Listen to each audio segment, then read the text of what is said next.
بسم اللہ الرحمن الرحیم۔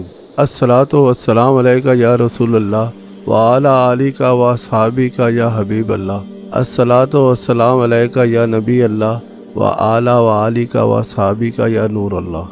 آج ہم آپ کو یہودیوں کی خفیہ تنظیموں میں سے ایک اہم ترین تنظیم جو کہ انتہائی قدیم بھی ہے کے بارے میں کچھ اہم معلومات دیں گے۔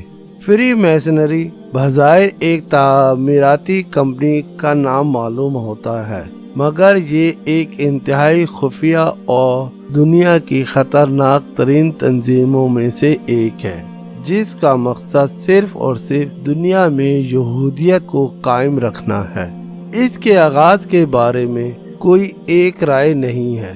کچھ کا خیال ہے کہ اس کا وجود حضرت موسیٰ علیہ السلام کے صحرائے سینا کے سفر کے دوران ہوا، اور حضرت عیسیٰ علیہ السلام کے دور میں ان کے حواریوں کا قتل عام بھی اسی تنظیم نے کیا، جس میں سے سب سے پہلا قتل پطرس نامی شخص کا ہوا، جبکہ بعض محقق کے نزدیک برٹش جنرل اسمبلی کا پہلا میسنری ممبر 1376 میں متعارف ہوا، جبکہ اس سے قبل اس کا کوئی نام نہ تھا۔ 1717 میں ان کا پہلا اجتماع ہوا اور لاطینی زبان میں ایک پرچہ بھی نکالا۔ اسی سن میں اس تحریک کے راز افشا کرنے والے ڈاکٹر علی زبائی کے مطابق پہلے خفیہ اور پھر مختلف ناموں سے یہ تنظیم کام کرتی رہی، اور 1717 میں لندن میں کانفرنس میں ان کا نام فری میسن رکھا گیا۔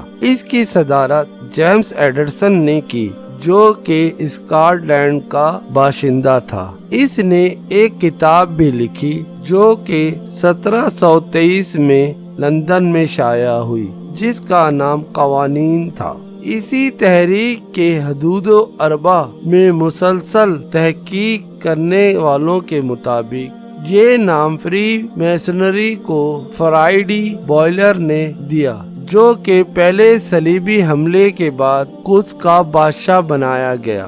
اس نے فری میسنری کا نام استعمال کیا۔ جرمنی میں یہ لوگ فری میسنری کے نام سے مشغول فساد تھے، اور جیسے ہی ہٹلر کو ان کا علم ہوا تو اس نے ان کے تمام ادارے بند کر دیے اور ان پر پابندی لگا دی، مگر ان لوگوں نے مختلف ناموں سے دوبارہ کام کرنا شروع کیا، جس میں German house club, Rotary club, lines club اور بانائی برتھ کلب کے نام قابل ذکر ہیں۔ ان کا قتل عام جو کہ جرمنی میں ہوا، وہ بھی اس کی ایک اہم وجہ تھی کہ یہودیوں کی یہ فتنہ و فساد کی سازشیں ہٹلر کے سامنے کھل چکی تھی۔ اسی وجہ سے ہٹلر نے تاریخ کا بہت بڑا قتل عام کیا۔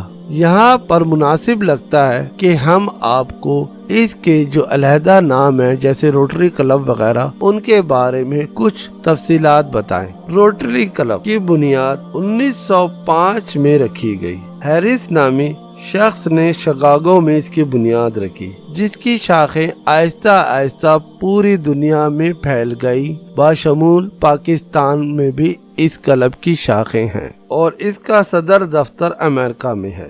شہر کے بڑے بڑے لوگ اس کے ممبر ہیں۔ لائنز کلب، اس کی بنیاد 1951 میں نیو یارک میں رکھی گئی، جو کہ بعد میں واشنگٹن میں منتقل کر دی گئی۔ پوری دنیا میں اس کی کئی شاخیں ہیں، بشمول پاکستان بھی۔ اس کے ممبران کی اکثریت امیر ترین لوگ ہیں۔ بینائی برتھ کلب، اس کا قیام 1834 میں عمل میں آیا۔ اس کے صرف ایک مرکز جرمنی کے شہر برلن میں تقریباً 1903 میں 80 شاخیں تھیں۔ اب اس کا صدر دفتر امریکہ میں ہے۔ یہ کلب عورتوں کے ساتھ مخصوص ہے۔ اس کے ممبر عورتیں یہودی ہیں۔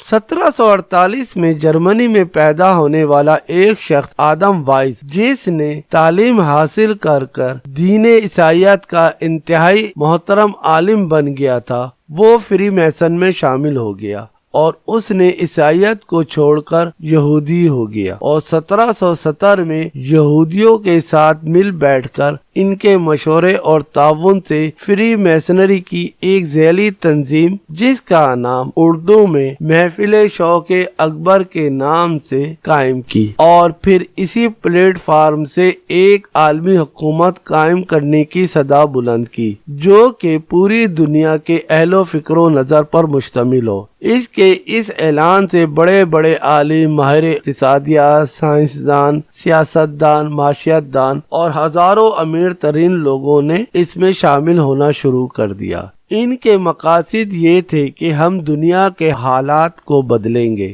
اور تمام لوگوں کو برابر کے مواقع میسر آئیں گے۔ ان کا مقصد سابق اقتدار اور بار اکثر لوگوں کو قابو میں کرنا تھا، ایسا عالمی نظام قائم کرنا جس میں تمام لوگوں کے حقوق برابر ہو۔ پر یہ ان کا ظاہری چہرہ تھا، باطن میں یہ یہودیت کی ایک عالمی حکومت قائم کرنے کی کوششوں میں لگے ہوئے تھے۔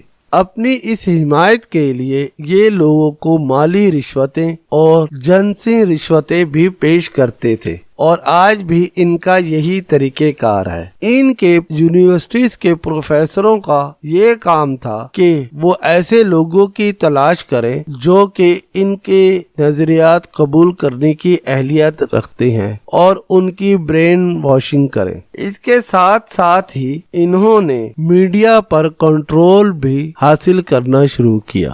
پہلی اور دوسری عالمی جنگ بھی انہی کا کارنامہ ہے۔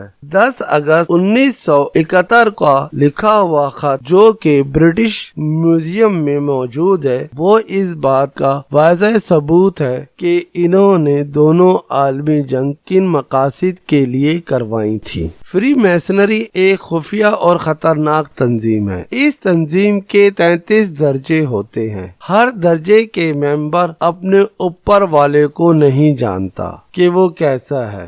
یہاں پر ہی ہماری اس ویڈیو کا اختتام ہوتا ہے۔ فری میسنری کے بارے میں اس کے پارٹ 2 میں ہم آپ کو اس کے بارے میں کچھ اہم باتیں بتائیں گے۔